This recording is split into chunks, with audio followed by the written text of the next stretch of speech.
क्या आपके दांतों में भी तेज झंझनाहट महसूस होती है? क्या आपके मुंहसूड़ों से भी खून आता है? क्या आपके मुंह से भी बदबू आती है? इस तरह की एड्स तो आपने बहुत देखी होगी, फिर उन पेस्ट या डिफरेंट मेडिसिन यूज़ करी होगी, लेकिन इस प्रॉब्लम का सॉल्यूशन नहीं निकला होगा, क्योंकि कोई भी एड आपको ये नहीं बताती कि ये प्रॉब्लम हो क्यों रही है, इसके सिम्टम क्या होते हैं, इसके कॉजेज़ क्या होते हैं, इसके ट्रीटमेंट क्या होते हैं। आज हम दांतों की एक बहुत कॉमन प्रॉब्लम के बारे में बात करेंगे, जिसे हम पायरिया के नाम से जानते हैं, या अगर मेडिकल टर्म में बात करें तो उसे हम पेरियोडोंटाइटिस बोलते हैं। 90% लोगों को ये प्रॉब्लम रहती है। पेरियोडोंटाइटिस मतलब किसी भी टर्म में अगर आइटिस लगा होता है तो उसे बोलते हैं इन्फ्लेमेशन, यानी कि सूजन। पेरियोडोंटाइटिस मीन्स दांत के आसपास, यानी कि मसूड़े, बोन, दांत को पकड़ के जो फाइबर रखते हैं, जब उनमें बैक्टीरिया पनपने लगते हैं, उसकी वजह से सूजन आने लगती है, जिसकी वजह से आपके मसूड़े कमज़ोर होने लगते हैं, उनसे खून आने लगता है और दांत आपके समय से पहले हिल जाते हैं। उसे हम बोलते हैं पायरिया। आज हम इसी टॉपिक के ऊपर बात करेंगे। अगर आप मेरे चैनल पे नए हैं तो मेरे चैनल को सब्सक्राइब करना ना भूलें, बेल आइकन ज़रूर दबाइए ताकि इस तरह के इन्फॉर्मेटिव वीडियोस आपको मिलते रहे। My self doctor Jyoti Lohani Bhatt from LRK dental care Delhi. तो पहले हम जान लेते हैं पेरियोडोंटाइटिस होता किस वजह से है, पायरिया किस वजह से होता है। पायरिया एक बैक्टीरियल प्रॉब्लम होती है।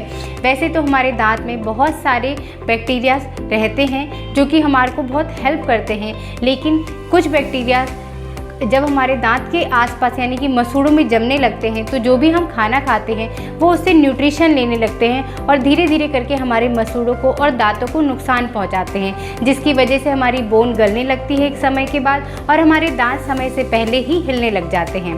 तो पहले हम बात करते हैं कहाँ से ये प्रॉब्लम स्टार्ट होती है, जिसे हम स्टेज 1 बोलते हैं, उसे हम बोलते हैं जिंजिवाइटिस। जिंजिवाइटिस यानी कि मसूड़ों में सूजन आ जाना।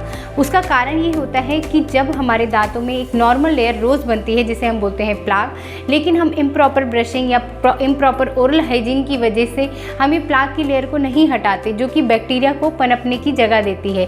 बैक्टीरिया दांत के आसपास जमने लगता है, वहाँ से मिनरल कंटेंट लेने लगता है, धीरे धीरे करके वो मिनरल जो होते हैं वो सॉलिड होने लगते हैं और दांत के आसपास एक लेयर बना लेते हैं जिसे हम बोलते हैं कैलकुलस या फिर टार्टर, जो कि पीले कलर की होती है। वो दांत का पार्ट नहीं होता है और ये नॉर्मल ब्रशिंग से नहीं हटता है।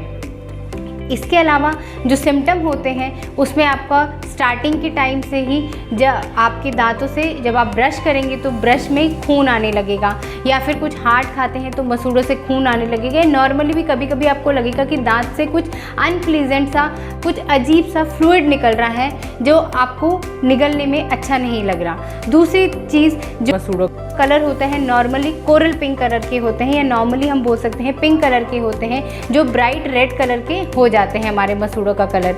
इसके अलावा जो मसूड़ों की शेप होती है वो बदल जाती है। नॉर्मली हमारे मसूड़ों की शेप जो होती है वो राउंड होती है, धीरे धीरे करके स्टीप होने लगती है।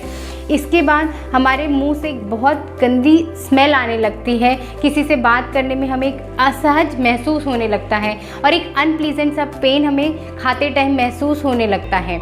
ये हो गए सिम्टम ऑफ जिंजिवाइटिस। अब हम बात कर लेते हैं कौन से ऐसे कारण हैं जिनकी वजह से जिंजिवाइटिस की प्रॉब्लम होती है, जिसमें पहला मोस्ट कॉमन कारण आता है पुअर ओरल हाइजीन। अगर आप इम्प्रॉपर ब्रशिंग कर रहे हैं, ढंग से ब्रश नहीं कर रहे हैं, अच्छे से कुल्ले नहीं कर रहे हैं, तो उसकी वजह से क्या होता है, प्लाक जो होते हैं बैक्टीरिया को पनपने की जगह देते हैं, तो दांत और मसूड़े के बीच में गैप आ जाता है जहाँ पे कैलकुलस की लेयर फॉर्म होती है।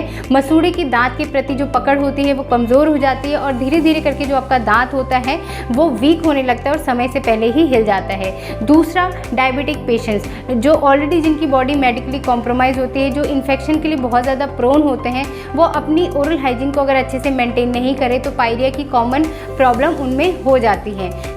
तीसरा कारण आता है सिस्टमिक डिसऑर्डर, जैसे कि ल्यूकेमिया के पेशेंट्स हो गए, जिनको लॉन्ग टर्म से कोई मेडिसिन ले रहे हैं, उन केसेस में, या विटामिन डेफिशिएंसी, उन केसेस में भी पायरिया की प्रॉब्लम हो जाती है।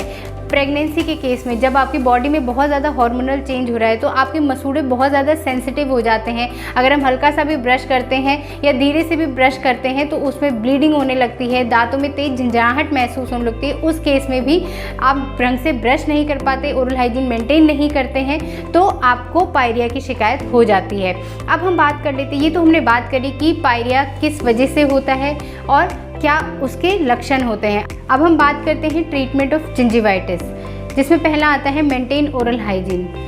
प्रॉपर ब्रशिंग, 2 मिनट के लिए दिन में 2 बार ब्रश करें, हो सके तो कम से कम 1 बार फ्लॉस करें।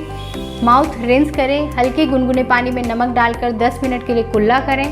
माउथ वॉश यूज़ करें, माउथ जेल से मसूड़ों की मसाज करें, फ्लोराइड टूथपेस्ट यूज़ करें। बैड हैबिट, किसी भी तरीके की तंबाकू, बीड़ी, सिगरेट, पान, तंबाकू, अगर किसी भी तरीके की बैड हैबिट आप करते हैं तो उसको इमीडिएटली बंद कर दीजिए। कैल्कुलस की लेयर खुद से नहीं हट पाती है, उसके लिए आपको डेंटिस्ट के पास जाना पड़ेगा। वहाँ पर स्केलिंग एक प्रोसेस होता है जिसके थ्रू मशीन के द्वारा कैल्कुलस की लेयर हटाई जाती है, और डेंटिस्ट आपको जो भी इंस्ट्रक्शन कहें उसको प्रॉपर तरीके से फॉलो करिए।